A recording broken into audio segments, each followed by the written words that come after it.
ამ მომენტამდე ვთვლით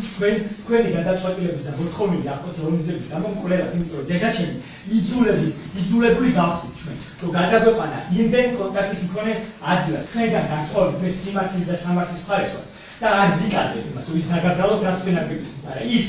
რაც მე შემოგთავაზეთ აღკვეთის ღონისძიების ალტერნატივად, ერთ რაღაცას ვიდა მხოლოდ ვიქნებოდი მე მისამართზე საბურთალოზე, თუ ვიქნებოდი მე გლდანში, არც ერთი არ გაითვალისწინეთ და არ მომეცით საშუალება მიმეხედა დედაჩემისთვის. თქვენი დაუსაბუთებელი და უსისხლო საერთოდ უგრძნობი გადაწყვეტილებით, როცა შეგეძლოთ ეს ყველაფერი სხვანაირადაც მიგებოთ, არ მომეცით საშუალება ჩემი ცხოვრების მთავარ პაციენტთან ზუსტად იგივე ნაბიჯები გადამედგა, რომელიც თითოეულ ჩემ პაციენტსაც მიღებულ თქვენ